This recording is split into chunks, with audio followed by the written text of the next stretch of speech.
So Jack and Jill have sent back their information and completed their homework.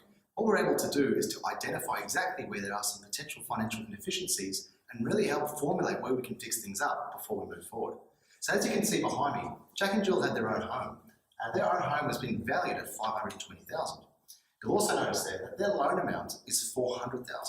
So instantly, straight away, we can tell that there's potential lazy equity within their own principal place of residence.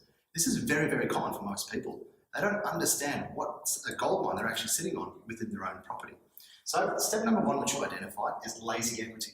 In fact, if we were to potentially go back to their current lender and get that equity out of their property, they would have a potential $68,000 worth of usable equity, which we could use to grow their portfolio moving forward. So for me, that's one of the most common mistakes a lot of people make, is lazy equity lying in their portfolio.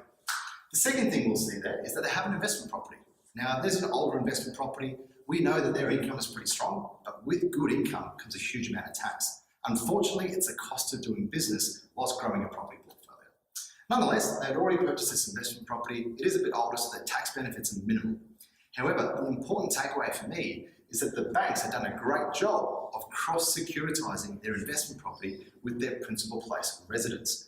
I've done a whole educational video about how to avoid this. So for me, a big no-no is to cross-securitize your investment real estate across your own principal place of residence. So that was another thing I picked up.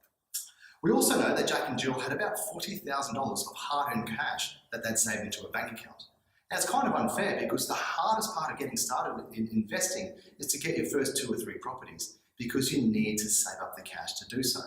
However, whilst you are saving up to get your deposits ready, it's so important that you set up the right facilities in place, especially if you've got your own home, which we consider to be bad debt.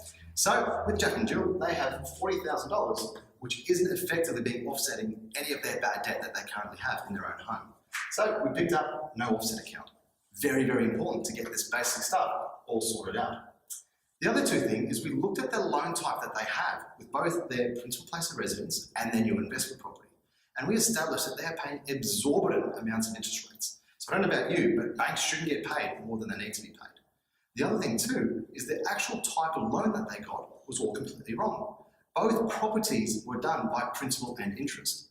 Now this is a common misconception. You can still have an interest-only loan and still repay back the interest. So again, make sure that you have the right loan type actually set up. Now Jill, I don't know if her and Jack have had some words about this, but she went on an absolute shopping spree in Harvey Norman. So she's got store cards coming through the roof. And the way we look at store cards, it's exactly the same way as the credit card. So my number one tip, if you are going to be using your credit card, is make sure you keep the limits at a reasonable figure. It's not about how much you owe on the credit card, it's what the limit is. So for Jack and Jill, their store cards were through the roof. So that's what we really need to figure out, is how can we reduce the existing credit cards. The last thing I really picked up is in regards to their investment property, they really had it structured in all the wrong way. Their property management fees were absolutely through the roof. In fact, they were paying in excess of 10%. So straight away from when we get the homework back, we can identify these financial inefficiencies.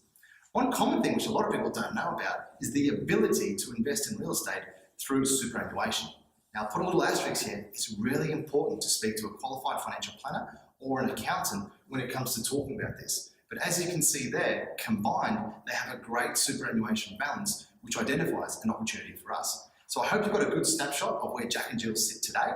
Looking forward to going through how we start to formulate the basis of their strategy in step number 3.